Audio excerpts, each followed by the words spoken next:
I'm very, very pleased to have my two good friends, Ray and Ben, here. These two folks are very accomplished entrepreneurs. They've probably, collectively, they've probably changed your life and how you think about finances and deal with things more than you know. And they're very, I'm very blessed to have these two as my friends and here on this panel with me. So thanks, guys. And maybe you guys want to just quickly introduce yourselves. Maybe Ben, you want to start? Sure, Jesse. Thanks so much for having me. My name is Ben. I'm obviously not Indonesian, but I've been out here about 12 years, working at startups, between Mapan and then Gojek, now doing my own and angel investing. Yeah, Indonesia's not my home, so that's kind of background on me. Yeah, and his Bahasa is excellent. 100 times better than mine, so I'm very jealous. Okay, Ray, you want to quickly introduce yourself? Yeah, thanks for having me, Jesse, and hi Ben as well. Nice seeing you here. And also thanks everyone for joining in and listening to us. So quick intro by myself. My name is Ray. One of the co-founders at Finku. So Finku is a personal finance management app, helps you track your finances. And unlike Ben, I grew up in Indonesia for the entirety of my life. So bisa ngomong bahasa Indonesia juga. Yeah, so that's a little bit about me, Jesse. Cool, wonderful. Yeah, and feel free, guys, if you want, like Pandu did in the last session, if you want to kind of mix between English and Bahasa, please feel free. Cool. So first question for both of you guys. Both of you guys are founders, companies, have dealt in kind of the personal finance space for quite a long time, right? So back in the day, yeah, Ben, when you were at Mapan digitizes the arisan, right? And enables community savings and lending through technology and all of that. And Ray, like you said, Finku is a financial planning app, right? So just kind of starting with your guys' journeys, what's inspired you to kind of solve the problems that you guys did and start the companies? And maybe Ray, if you want to start first with that. Sure, happy to start. So for me, definitely it wasn't like, just one specific occasion that inspired me, but the events throughout my entire life that, inspired me to actually create Finku, right? And it's a combination of, living abroad, studying abroad, working abroad, and coming back home to Indonesia and actually facing the problem of managing my own finance. So how it went was when I came back home to Indo, I wanted to start living independently, right? I didn't want to depend on my parents anymore because they've already given me so much. So this time, like, hey, I should be able to cover my own expenses and etc. And with that, like when I started, I had to like download all these e-statements, actually put it all into Excel, understand, where's my money going, how much am I spending, where it's going on food, travel, and whatnot. But what complicates it for me even further is that I had a lot of credit cards. I had a lot of different payment methods, right? Like, and during that time, 2018, 19, 20, I think that's where GoPay, OVO, all the payments are actually burning a lot of money. So as a consumer, I was like, okay, I want to, make the most out of what is given by the ecosystem. But the problem with that is all your expenses are then spread out in all these different financial platforms, right? And consolidating in one place is difficult. And during my time in the US, I know that there was a platform like Mint that actually helps you aggregate it on one place very seamlessly. But there's no solution offered in Indo. Kayak tidak ada solusinya. Nah, jadinya when as I kept on, working here in Indo, I noticed that so many people like teman-teman, keluarga, and even coworkers, they're facing the same issues. And I meet people who, for 5, 7 years manually track their finances and input it in a daily basis every day. So I was so shocked, like, wow, like, you can actually solve this problem for them. And maybe back, taking a step back a little bit, going back in time, while I was in the US, I was actually working at Kiva before going back home. And I believe that's where Ben used to work as well, but we never crossed paths. And over there, I learned more about, financial inclusion. I learned more about how personal finance can be super impactful for people. And with that, when this pain point problem, I saw this problem, then it made me feel like, hey, this is an opportunity that I could actually try to solve this problem for myself and also for millions of others out there. And it's a way to contribute back. So with that, just, went on and built Simku, Jesse. Yeah, very cool. Yeah, I mean, it's definitely a big problem, right, that you're trying to solve, and it's not easy, but I think it's super important. So yeah. And Ben? Yeah, sure. So, I mean, as Ray mentioned, I was actually at Kiva. That was my first job. I started volunteering when I was in my last year of university. So there was just a number of people on campus, and I think I was employee number 7, getting involved then, and actually was an Africa guy. I've spent a lot of time working on Africa and doing microfinance there. And one of my coworkers from Kiva happened to be Indonesian. And when I was about 28, he said, "Hey, I'm going to Indonesia and doing a startup. You want to come out?" And so I gave it a shot. Moved out about 12 years ago. So we have a weird little Kiva mafia, I guess, out in Indonesia here. But my background had been kind of microfinance, and I think the original idea behind microfinance was you give somebody a loan for their business, they grow the business, and they make more money. And that's true for a lot of microfinance, but there was definitely these cases that you would start seeing on the spectrum. So like there would be people who would take the money, expand their stock, make more money, and grow their business. Then there would be people who would do what was an interesting little trickery of microfinance, where what they would do is they would sell down their stock in their place, use the money to pay for their kids' education, and then take a loan to replace the stock. So the loan was kind of really for somebody's kid's education, but they would kind of say, "Oh, it's for my business," because they would just kind of move cash out of the business. It was very fungible. And I think on the spectrum, it's still a really good use of money, investing in your kids' education. But at some point, there was kind of a point where people were using it for a lot of consumption credit. As in Mapan, I think the original idea was we wanted to be able to do cash in, cash out for digital bank accounts. And the regulations evolved in interesting ways in Indonesia that didn't allow us to do it. So we were in the villages and saw that a lot of people were paying 2 or 3 times the normal cash price for panci-panci or kulkas or furniture, because there were like these tukang credit that would go around, and they'd come every week, and you'd pay them, and you'd pay 2 times the regular price. So we realized there was kind of an opportunity for arisan to be able to help people save, because they were willing to save. These were not things that they needed immediately. It was just that they didn't have a way of consistently and just in a disciplined way of kind of putting money aside when there was a million people asking for money or there's a million needs in front of them. So that's how we got started doing that in 2014 or so, and then started scaling more and more, mostly throughout Java and eventually throughout Indonesia. That was kind of our journey of how do you help people who don't have great ways to save or to afford things, be able to afford it without having to take credit if they don't really need it immediately. And so that was our journey at Mapan. And then eventually went over to Gojek, and things got more digitized, and Indonesia has gotten more and more tech savvy. So there's opportunity to help people, especially in urban areas, with things like GoPay and other financial products there. Nice. Yeah, both wonderful journeys. Really cool stuff. And so, I mean, I think it's fair to say you guys are legitimately the premier experts of personal finance in Indonesia. That's my belief, and I think that's true. But so maybe starting with Ben, what's kind of been like your key learnings, maybe, or key tips, key learnings about personal finance during your experience in this industry so far? Sure. I mean, I think one of the things that Pandu said was correct, which is it really depends on where you are in your life. I think if you're a student, highest return on investment is education. As you start working, a lot of you start having additional cash that you can start thinking about investing. For me, one of the key lessons, and I think Pandu mentioned this, is invest in what you understand.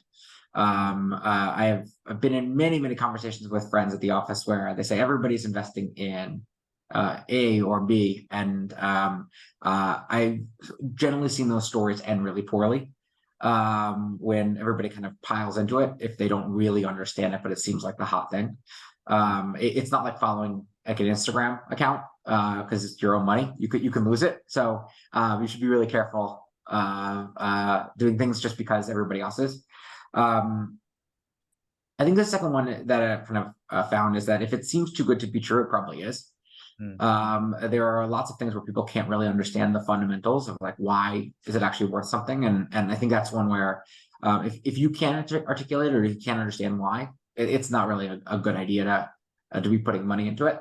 But uniquely in Indonesia, and I think this would be a little bit different for from the US, and especially I think for young people in their 20s to 30s, where I've seen people get some of the highest returns is where at the nexus of where they can put their own human capital into something and their financial capital. And whether that is starting an online business with friends, where they invest their own money, but they also spend a lot of time doing that, or a restaurant, or they find a kebun to go grow coffee. I think when you're in that age range, there's some really high returns to being able to kind of put your time and energy into something, as well as your financial capital. And those are opportunities that are not available on markets. They're not really easy to find. How do you invest in a random little work type down the street? That could actually be really good. So I think those are, if you're especially in the 20 to 30 age range and you've got disposable time, that's a really good area to be playing with. And it's something you can really understand. And I think the last one that I kind of was just jotting down for myself was just if you know when to get out. If you can't, most people focus on what to buy, but they don't necessarily focus on what to sell or when to sell. And I think if you're, one of the ways to think about it is if you were to stop and liquidate everything and had to make decisions on where you'd allocate your portfolio today, would you make those same decisions? And if the answer is no, you should sell and reallocate your portfolio. Just because you already have it doesn't mean you should keep holding on to it. So I think that's kind of another rule that it requires a little bit of discipline and patience to keep asking yourself that question, but it's another important one to make sure that you're not too exposed to things that are risky or too exposed to things that are safe if you want to be taking more risk. Got it. Awesome. So the 3 tips to summarize: 1 is avoid the hype. 2 is there's a lot of opportunities around you that you can spend the time and invest the capital, and there's a lot of opportunity. And 3 is just like you're thoughtful with buying, be thoughtful about selling as well. Yeah, nice. Really wonderful. Exactly. Awesome. And Ray, what about you? Any key learnings that you've had? Yeah, I think Ben covered like I think most of it as well, right? But perhaps taking on the lens of more of like, financial tracking and etc., right? The first one, I definitely agree with Ben where, there's no one right answer. Like, don't follow the trend because everyone is different. Every individual is different. Your situation, your background is different. Your understanding of different things would be different. So if someone's investing in a certain stock and you don't actually understand that stock, like, don't just buy it. Perhaps like put in some time to learn about it, right? So I think that's that one thing. And given that I'm saying that too, I know, Ben and I and perhaps Jesse will be sharing some things, but, take this, learn about it, but also reflect back on it, right? Don't just like, okay, I completely agree. Then you do it and it didn't work out, right? Then the second thing I would say is like build a good habit because, and take charge of your finances, right? So if, for example, like for your careers or for education, you're studying, same for your finances. You have to like put in the time to track your finances, understand where you're at. And actually by building a good habit, it can actually bring you to far places, right? When you're on top of your finances. And the third thing I think to club it together with building a good habit is actually, like adopting simple solutions in personal finance, such as budgeting, could actually bring a huge impact. Because what we see, at least in Finku, is for our users who, create a budget versus users who do not create a budget, we see that in a 3-month period, the users who actually create a budget has 27% more savings in terms of like lowering their expenses, right? It's actually so simple. You're just creating a budget and then making subcategories, and then you're reminded, right? Like, hey, don't overspend. So actually don't overlook some of these like simple things because they actually can be impactful. I think like they say, like 1% improvement compounded can result in big things. So I think try to take that to heart as well. Yeah, that's awesome. So what are kind of some, now that technology is so much more prevalent, right? I mean, Pandu was talking about how he used an Excel to manage a budget, which I used to do as well. But technology since then has gotten a lot better, and there's a lot of better tools. So how do you think about what is the best way for our viewers to do those things, to make simple habits that are really good in the long run that can compound, or to have these kind of simple practices like the budgeting that you were talking about? What do you think, Ray?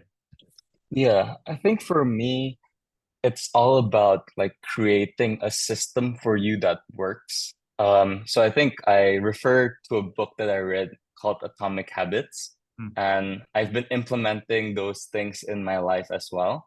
But in terms of having, like the right routines in place and a system to make sure that you don't fail, right? Like, for example, for me right now, I use a habit tracker because I'm a super routine type of guy. So it's like, I'll wake up before X a.m.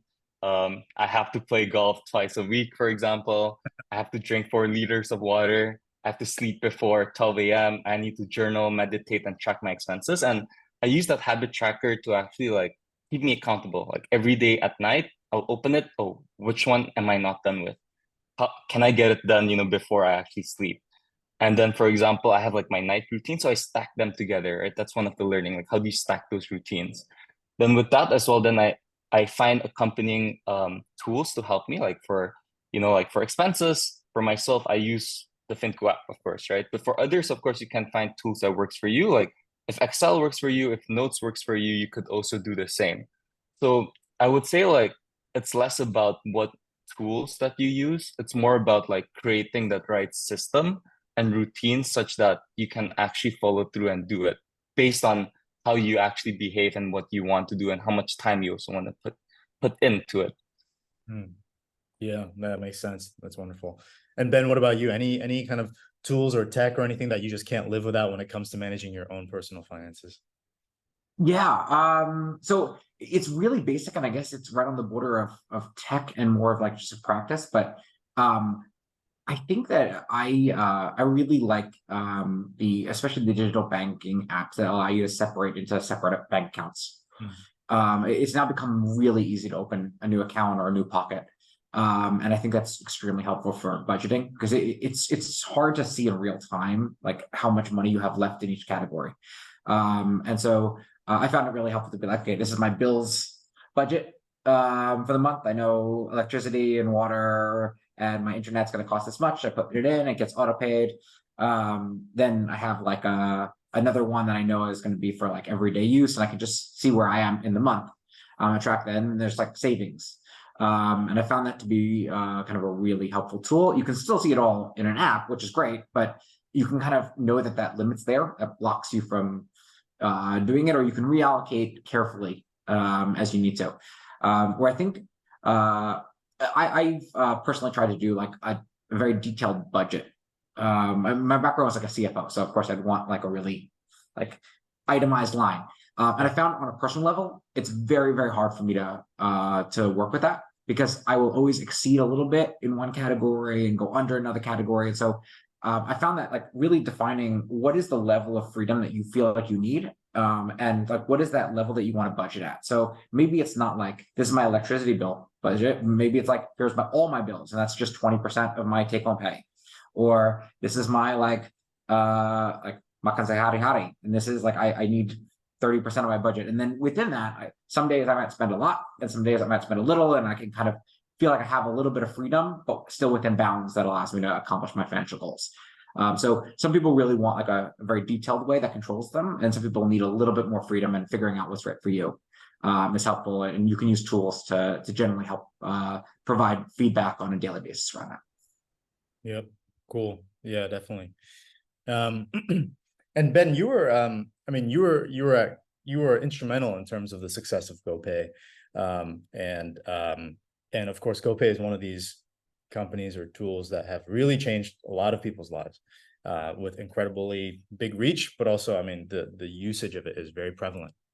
And so how do you see, I mean, you've seen kind of quite a interesting wave in terms of how Indonesia has digitized its payments and all that. And where do you see that going in the future? Do you have any kind of bold predictions or trends when it comes to the influence of technology or digitizing something that that's related to finance or personal finance? Yeah, I mean, I think GoPay was kind of a really interesting journey, and I think that especially with COVID, which pushed a lot to cashless. One of the things that's been beneficial for personal finance is that you can actually see where you're spending much more. Honestly, taking money out of the ATM and then writing it down is next to impossible to eventually track where you're spending it. I mean, it's really, really difficult. So I think that now most of transactions can be digital. Even when you go to the warung, you can pay with GoPay, and it's easier to manage a budget for that. So I think that's definitely been a really healthy trend, giving people a little bit more clarity as to where their money is going. In terms of trends of the future, I mean, I think that there is, when I look at kind of personal finance, I kind of see two sides, and it really depends on where you are from an assets or wealth standpoint. So I think when your assets are relatively small, a lot more of your returns are focused on optimizing how you spend your budget and putting more money towards savings.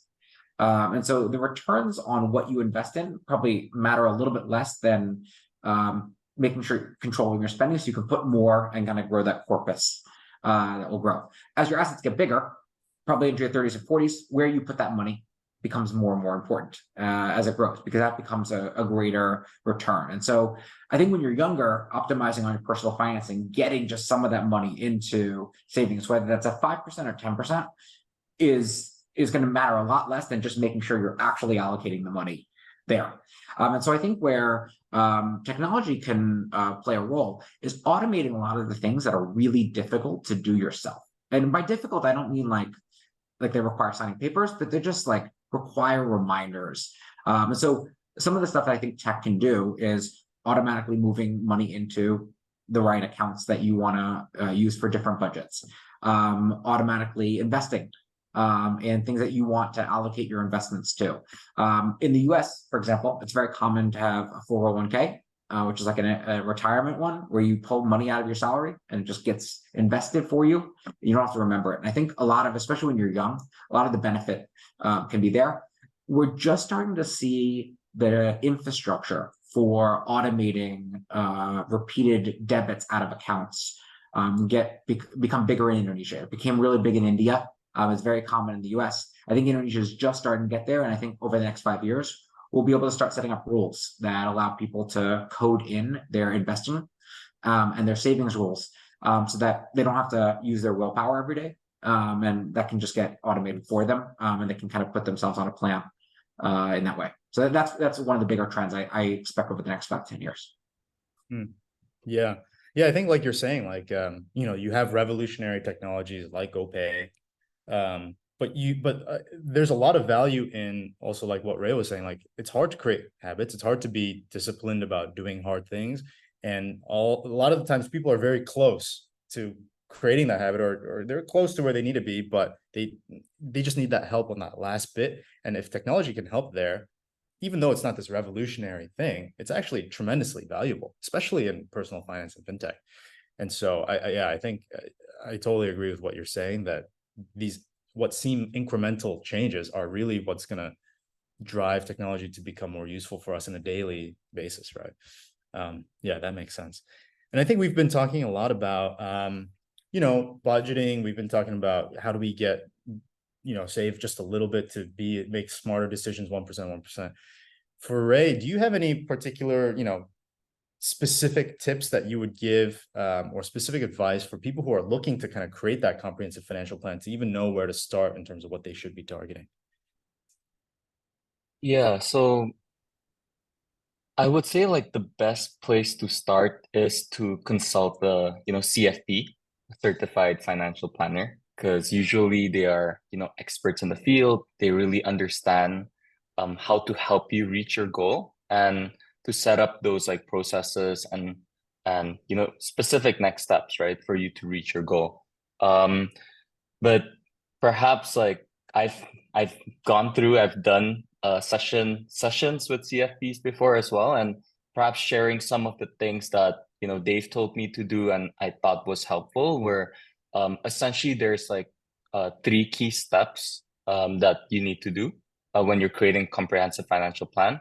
The first one is that you have to define your goal, right? Of course, like so in that it's about what is your goal, whether it's buying a house, buying a car, or maybe there's also some short-term goals. You can list them all down. And when do you need to reach it by? Like you need to know when, right? And how much do you need? So those are the three things that you need. Then the second thing on top of this is about understanding your baseline. Sekarang, situasi financial kamu di mana gitu, right? Like how much money do you have now? How much are you earning? And how much are you spending? Jadi cash flow-nya kelihatan gitu kan. So we set about our goal, we set the baseline. Then the third is to then come up with a strategy, right? A system and to execute on it. So figuring out how to bridge the gap between where you're at right now, di mana kamu sekarang, dan tujuan kamu kan, your target, your goal. So on that front, of course, like if we talk about the baseline, you like what we talked earlier is either use a financial tracker, you use Excel, just to understand your existing situation. Then on the third part about creating a strategy, execution, and system, what I see here is there could be three sub-steps here. The first one is thinking about how do I grow my assets, right? And then the second one is about how do I reduce my expenses overall? And the third one is then creating that system to ensure that you don't fail, right? That you're monitoring and you're constantly on track. So on the first one, growing your asset, what I believe is the first one, of course, you can grow your monthly income. Think about, well, how can I upskill myself? How can I build a business so that I can grow my income and reach my goal? Then the second one, which I think could be interesting as well, is how can you make your money actually work for you, right? Because your money is sitting in a bank or it's sitting somewhere, maybe your house. I don't know if you save a lot of cash, but essentially this thinking about, oh, there's inflation, but you want your money to work for you and you want better returns. So either like, for example, you have a banking app that has good interest and you feel safe putting your money there. You can buy government bonds. That's something you can explore. Or investment apps like, for example, Reku, if you're interested in crypto, or for example, like Stockbit, Bybit, Ajaib. Like there's a lot of investing applications out there as well for you to choose. So I would say that's the part about growing your asset. Then the second part about reducing your expenses. I think over here, there's a lot of like interesting things you can go around with. Like, of course, the first one, you can start budgeting, right? With a financial tracker. But number two as well, if like you still want to spend what you spend, but you want to, benefit, you want to reduce your spending. One way to go about it is looking into like discount voucher platforms. Like, hey, I spent 100,000 in Starbucks. Apparently, I can buy this voucher for 90 tau. In the end, you're saving, right? So there's a lot of like those perks out there. Or the third, or the thing that you can explore is also like credit cards or different financial payment methods, right? Like, for example, if you like to travel and you're already spending, you use a BCA card or any card that works with KrisFlyer or Garuda, and you're earning that, and you don't have to spend on traveling, right? Because you're using those miles to reduce your spending. So there's also, tips and tricks around that as well. And of course, the last part in the comprehensive financial plan, if you only create a plan but you don't execute on it, doesn't matter. So you need to have like that system weekly, monthly to actually track, am I on track or not, right? So I would say like at the high level, those are some of the key things, Jesse. And I'm sure I've missed some here and there, but I would say that covers like at the high level. Yeah. That's very thorough. Thanks. Yeah, I think I really like how you've kind of structured it kind of on, it's almost like a consulting case study. Like you have your in and your out, manage those. Exactly. Yeah. Thanks for that. And then kind of related to that, the question for Ben, I mean, you mentioned that you were a CFO, so kind of budgeting is in your blood, right? And you also mentioned that, yeah, each have their different challenges. How do you think about each, as in, budgeting for a company versus budgeting as a person? And so how do you think about what are some effective strategies and, in terms of specifically any hacks that you've seen or any kind of like things that, our listeners can take away to something that really saves time, or, something like that? Yeah. I think I mentioned this a little bit before, but I think the biggest hack that I found is especially when you're newly working, you get that first paycheck and you're just kind of shocked you have so much money to spend, because you go from being a student where you definitely don't have any money to having some. I think there's two tendencies that happen with it. One is to increase your standard of living really fast because you feel really rich. And the second one is to start spending immediately all of that money. So what I found is really helpful is as soon as your salary comes in, allocate it. That is not all money to spend. Allocate it towards the amount you need to pay for chichalan. Allocate it the amount that needs to be paid for bills. Allocate the amount that needs to be sent to your family. The remaining amount is going to make you feel a lot poorer, but it's actually the amount of money that you have to spend in this month, right? Use that as your gates of what you can really consume. And then even then, if you can save a little bit extra from that and roll that over to future months, all the better by not increasing your standards. So I think that keeping your expectations low and having the extra buffer, I found that the biggest way to consume is the peace of mind of having that extra money in the bank, so that if something bad does happen, you have something there. That's a much bigger improvement in happiness than buying a few extra shoes or bags. And I know that's kind of hard when you get that first paycheck and you're kind of surprised, or you get that first big pay increase. But I think it's really important to make sure to artificially make yourself not feel as rich as that initial money that's coming in, because that's not all money that you can really just consume now. So I think that the biggest budgeting technique I found is make yourself feel a little bit poorer by moving that money away from you. Right. Yeah, really interesting. I mean, I for sure do that at my company. I don't know if my team who's listening in would agree with that, but I think that's very interesting. I think we have a lot of students in our panel who's listening in, and I think that they're going to be facing this, and I think it's very insightful that you want to start kind of setting an allocation for your budget as soon as possible. Not let's get the money in, let's see where it goes, let's increase the lifestyle and then try to budget. It's already kind of too late by then. Start early. And the term that that in my old job we used to use all the time is golden handcuffs, right? It's golden, they're very nice, but they're still handcuffs because you feel like you're chained to a certain lifestyle if you're used to having some money. And so you have to buy the new phone every sorry, if you have to, you're used to buying the new clothes or the new phone every year, and then it turns out you feel at the end of it, you feel not so much well off than you were before. So you're kind of chained. So I think that's a very interesting and good tip for a lot of our younger listeners here. And then in terms of, one of the things, Ray, that you mentioned was, one of the first things you said was, I would go talk to a CFP, a financial planner.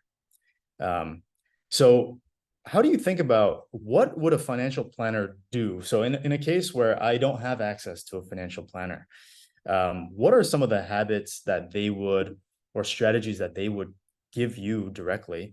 And in terms of, I assume a big thing that they would do is help you set your goals, like you mentioned, and then achieve your goals, right? So what are the right goals that you think you would set, maybe also particularly for some of the younger students or something like that? And then how would you go about actually, how do you measure success, and how do you think, what is the right approach with your goals, I guess? Yeah, no, good question. So perhaps like putting in the context of someone who is a student, perhaps one long-term goal is that if you're perhaps in a relationship right now in college and you're already thinking of like, hey, I want to get married, of course, like when you're planning to get married, there's a lot of cost as well associated to that. Even paying for the wedding, thinking about maybe moving out, right? Like those are like some costs that you need to think about. And if you are in a relationship, then you have to start talking to your significant other, thinking about, yeah, this is our long-term plan, this is a long-term goal. Yeah, kapan mau nikah, right? When do you think we want to get married? I know this is one specific case scenario. How much do you think we're gonna spend, right? In terms of reaching that goal? Like, do I need a very like grand wedding, or am I okay with something that is just like simple and minimalist, and it's fine. I don't have to invite so many people. So I think those things would actually impact your timelines and your long-term plan, because it also depends on your baseline that was shared. How much money do I have? How much money can I earn? How much money can I save? So those are some of the things the CFP would actually talk to you about. They would then ask you, like, what is actually very important for you? What is a non-negotiable for you, right? If you're like, I need to get married in 3 years and I need a wedding at the best hotel in Jakarta, then it sets a certain standard for you. And if you're not willing to go below that, then you just have to do certain things to make it happen, right? So I guess those are some of the conversations that you would have with the CFP in terms of, okay, if you have that goal, you have to reach that goal. But some of the other measures that they would take is to plan for worst case scenarios for yourself and give you like best practice tips as a, for someone managing your finances. So like some worst case scenarios would be, okay, when you start working, especially maybe in a very volatile market, you should have 3 times of your monthly income, and not expense, because if it's monthly income, then it means you have minimum 3 months to survive without any income, right? Because assuming your expense is less than your income, of course. So with that, it gives you that runway to like, okay, still keep your life safe. Or like they will also suggest like you should consider products like insurance and whatnot, right? Like in case like there's any huge medical bills, it'll be covered. Then they'll give you many other tips as well, like perhaps in terms of if they actually study your previous transactions and they understand how where you're spending a lot of your money at, and notice that there are some inefficiencies in how you're doing it. Like for example, you decided you want to travel to, I don't know, Bangkok, but you purchase tickets at a very high price. They would suggest, hey, why don't you go to a travel fair, right? Make sure you plan ahead before next time, go to a travel fair. Or you like to buy certain things, like, hey, why don't you purchase these things at the right moment when there's a lot of discounts? So it's like extracting the best value so that you can still reach your goal. So I guess that's like actually my experience as well with CFPs. I know there's a lot of CFPs out there, but I think that's like essentially what you get out of them, right? It's like a thinking buddy helping you to reach your goal and keeping you accountable as well. And perhaps it shortcuts the process. I know you can learn a lot of these things in YouTube. There's a lot of online educational content, but they somewhat tailor it for you, and also locally in Indonesia too. Yeah, interesting. Yeah, I think listening to you talk, I think my takeaway is these are not very difficult questions. I mean, these are all very obvious questions, but like you said, it's someone who really keeps you accountable for following through and asking those questions.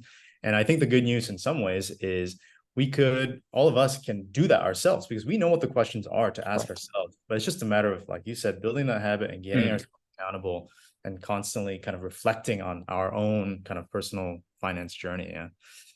Exactly. Yeah, interesting. I think for me, when I hear anything related to personal finance, or when we were talking about these topics, what I'm always kind of nervous about is that this will become a chore for me. Like personal finance it starts with the objective of financial freedom. I'm helping myself become more financially secure, more financially free. But then what ends up happening is I'm limiting myself. Oh, now someone's telling me I can't buy a new phone. Now someone's telling me I have to go think about these questions, blah, blah, blah. How do you guys, I mean, maybe both of you guys, how do you guys think about what is the right balance between living really frugally versus living a little, living your life? And how do you guys personally deal with that question? Either of you guys. Ray, go for it. You can go first. Oh, okay. Yeah, sure. I can go first. So yeah, I think this is something that I also ask myself, and it's definitely different for every individual. because I think, Jesse, as you also mentioned, right, it's like there could be a spectrum of people who cares more about their long-term goal than their short-term happiness. And there's some people who care more about, I just want to be happy now. I don't really care about my long-term goals, right? And yeah, again, it's personal finance. There's no right answer. So it just depends with you and what your priorities are. So going back, like I think as you said, Jesse, you put it really well. It's like the way to frame it is like you just have to ask like these key questions to yourself. Like the first one is, what are my short-term and long-term goals? Like just list them all down, right? Like things that would actually make you happy if you can achieve them. And then the second one, then like asking your question of like, which one is more important, or how important is my long-term goal versus my short-term goals, right? And as you go through the list, perhaps you're like, hey, this short-term goal of I need to travel around the world 2 times a year. Hey, it's not as important. I think I can do 1 time a year, or I can scratch it out, right? Maybe a long-term goal you can think about as well, and you think like, hey, for this long-term goal, I don't think I need this to be like, going back to the wedding example, I don't need the long-term goal to be that wedding to be as grand as I want it to be. And then by balancing that out, then you open up avenues for your short-term goals to come in, right? And so I guess, yeah, covering a little bit already on the third part is about compromising, right? And the point is about compromising and finding that overall happiness for yourself. Like, how can I compromise while keeping my life overall happy? I think that's why there's no one right answer, and you have to figure out, right? But how I'll take it is, sorry, it's a bit jumbly, but perhaps long-term goals are more forward thinking, but of course you still want to hit your long-term goal. If you want to get married, you don't want to delay that for too long. If you want a house, you don't want to delay that for too long. So perhaps starting with that long-term goal, right, and comparing it with that short-term goal, look at that long-term goal and figure out, like, there's two aspects as shared. Like there's the timing part and there's the amount. So if you play it with like, oh, I'm okay with, like getting married 3 years later, then it opens up room for the short-term goal. Or if you're like, amount wise, I want the timing to be there, but amount I'm willing for it to reduce, then you also open up for your short-term goals. So I would say like that's probably like the questions that you need to answer and figure out like what would make me happy overall, right? And perhaps if you have a partner, what will make me and my partner happy overall, right? Yeah. So I would think about it that way. Yeah, it's really interesting. I mean, even just asking the question of balancing the short-term goal with the long-term goal, recognizing that there are two types of goals that sometimes can conflict. I think just having that awareness is valuable. And then it sounds like you kind of have a slight bias towards maybe focusing more on the long-term goals. I saw a very interesting report. Don't quote me on it, but I saw a very interesting kind of like socio whatever report. Basically, they looked at cultures that were very good at delayed gratification, and they looked at cultures that were less good at delayed gratification. How much can I invest in myself and for the future and suffer now? And it turned out that there's a very strong correlation between countries and cultures that are good at delayed gratification with economic success. So they were kind of making the point that the more a society can do delayed gratification, the more financially successful they will be. I thought that was very interesting, and it kind of validates your point of kind of the bias towards the longer term goals, right? Okay, cool. And Ben, any thoughts on this? No, I think that Ray covered a lot of really good points on that. I think that in terms of the long-term goals, I think though there's one small distinction I make, and I know this can be a little bit culturally controversial, but like I think there's saving for assets and there's saving for consumption, right? And fundamentally, I agree. Like getting married is one of those things that people like. It's a life goal and something that people want to do, but it's fundamentally a consumption item that you'll never get any of that money back, whereas a house you typically will. So as you're thinking of doing that, I think that, I mean, a lot of people I know in Indonesia have this feeling of like, my parents want me to invite 300 people to the wedding or 1,000 people to the wedding, right? And so there's this discomfort of pushing back and saying, I don't want to do that, or I can't do that. But by trading off that, you also can't consume certain things short term. And so I think it's a worthwhile thing to think about it. Like, how much do you value that long term consumption or that big one day event versus something shorter term? For things that are assets, those are things that you'll be able to hold on to, whether that's a house or land or even deposito. And so I think there is around like trying to save longer term and really focusing on that and delaying that is really correct. And I think if you can do that, that's great. There's also kind of that value of compounding. The earlier you can do that, the earlier you can start accumulating those assets, the better you're going to be, because compounding really does allow you over a long period of time to accumulate a tremendous amount of assets, especially at current rates in the market right now. And so trying to delay that as much as possible. I think one small tip that I found that's useful in terms of thinking about consumption is, I think it's useful to allow yourself one indulgence, and so that you're not constantly thinking about like, can I afford this? Can I afford that? Like, choose something that really makes you happy, whether that's travel or whether that's new clothes or bags or shoes or eating out. Like, choose that as your indulgence, and then everything else be super thrifty on. Right. And so that's kind of an easy way of being like, okay, I have chosen that I'm going to invest in this makes me really happy. I'm going to do that. Or maybe just for this quarter, I'm going to invest in this. But everything else I know I've got to save money on. So that you're not constantly having this mental battle in your head of like, can I afford this? Do I go all out on this? It's somewhat useful in keeping you happy so that you can stay on course with your goals, but not over consuming money that you don't have. Right. Totally. Yeah. So much of personal finance is also managing your mental state, right, and your own happiness. So great. And then last question that I have for you guys, for I'm sure that we have some, entrepreneurs or future entrepreneurs in the audience. Do you have any quick tips? This doesn't have to necessarily be around personal finance, but any quick advice for some future entrepreneurs here? Maybe. Yeah. So yeah, sorry. Oh, okay. I could go quickly. So perhaps for future entrepreneurs, and I was also in your shoes before, where you kind of like delay working on that idea or feeling that you're not good enough. Like, I'm not good enough, I'm not ready, I need to do X, Y, and Z first before I can do it. I would say like scratch that. Like, if you have an idea, start working on it now. If you think you're not ready, honestly, no one is ever ready, right? I wasn't ready. Not sure if Ben and Jesse was ready, maybe they were, but I wasn't ready. So do it, just do it, right? And make that slow progresses, and eventually you'll be there. Nice. Yeah, I just add that one of the best ways I think of getting involved as an entrepreneur is doing things on the side. Try something out. Try running a small business, or try building a startup on the side where you've already got something going, so that you can kind of take the time to figure out what works, what do customers want, what do they not want. And that gives you the freedom to then really double down and invest once you feel like you've got something that people want to buy. I've seen a ton of people like run a side business for 2 years, 3 years, and then leave their job and then go do that full time once they figured out it was taking off.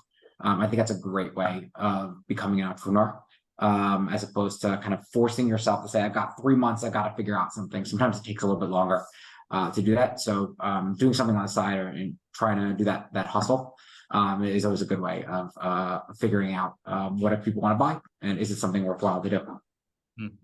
Nice. Yeah. So start early, be confident, but also you don't have to feel like you throw everything away just to do this thing.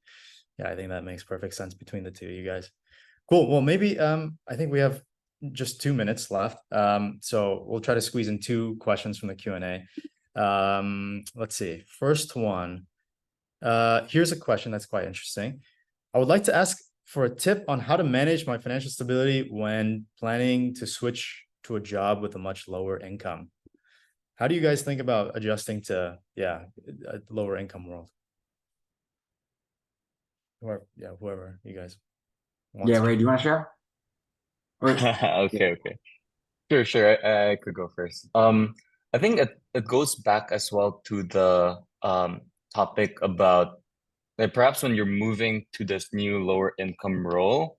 I'm also just curious, is this more of like a short-term period where you're, it's a short-term low income role for just a small period of time you're planning to, get back up there? Or if it's actually for more of that longer term, right? Why I ask is because then if it's just for a shorter period of time, then I'm assuming there's a plan as well to get back up to speed and to continue that same lifestyle. But if you foresee that perhaps it's more for the longer term, then actually starting to understand your existing situation, how much money do I have? And also with this new income, what are the changes in my expenses that I need to do to still live sustainably, right? For yourself. And if you don't think the expense part, you could maintain the expenses part, the pengeluaran part, then you need to find ways at which, okay, I need to then jump out of this low income role to actually go to a higher income role. I think it would be as simple as that, but of course, like to just plan ahead, right? How long do I think I'll be here in this lower income role? And then looking at your existing finances and actually budgeting enough money such that you can survive through this period and before going into that larger income role. I'm sure there's other tips and tricks out there. I'm not sure if, Ben, there's anything you want to add in from here. Yeah, sure. So, I'll share, like, when I moved from the US to Indonesia, I ended up cutting my salary in half, about 50%, to move out here. Granted, cost of living is way cheaper in Indonesia, in the States, but it was definitely a kind of a come down in terms of what you can consume. And so, what I found is it really depends on kind of where you are in life. I think if you're in the stage in life where you don't have a lot of responsibilities necessarily, or a lot of kind of those base requirements that you have to do, then you can really squeeze on your consumption and be completely fine. And hopefully you're early enough on that you can avoid the golden handcuffs of getting stuck at a higher number and spending a lot of money and you can't come down. It does get much harder when you get into your late 20s, your early 30s, you're married, you've got kids. And so there are certain kind of core expenses that are really difficult to reduce. And so in that area, I think, as Ray said, part of it is trying to figure out how you get back up to a number that you can get kind of meets your requirements. But the other one is that to try to figure out, are there ways on the side that you might be able to make money, especially in the interim. And so that could be another way. There are a number of side gigs that people do between insurance agents and running an online business or running a restaurant with friends that I've seen can earn sometimes as much money as a salary at a job. It's just not as stable. And so that can kind of be a way to supplement if you really need it and you don't know a way to get back up to a similar salary that you were on before. I know we're kind of in a tech winter. Where we are seeing a lot of people's salaries come down. And I think if you have the ability to come down with it from an expenses side, that's best. But if not, trying to figure out ways to supplement it is best, is ideal if you have those expenses that is a nut you just can't get down. Mm-hmm. Great. Awesome. And then maybe one final question. Let's look. I think this is an interesting one. Someone asked, what is a question you ask yourself every day when it comes to managing your finances? Is there kind of like a single question or like the one core tenet that you guys are really kind of focused on? Yeah, sure. I'll share this. I actually make a very deliberate, intentional choice to not focus on it every day. I try to do it like once a month when my salary gets paid. Other than that, the only decision I'm generally making throughout the month is how much left do I have in my budget to spend during the month, and is that enough to get me to the end of the month? Am I spending too fast, or do I have a little bit more? But if I'm constantly like, okay, should I invest in this, or it becomes overwhelming. So I find it that useful to just do it on a monthly basis. I think it's just too much to absorb all at once. So I think trying to reduce that question to something that you can manage is a little bit of a better approach than to constantly reevaluate every day and just overwhelm yourself.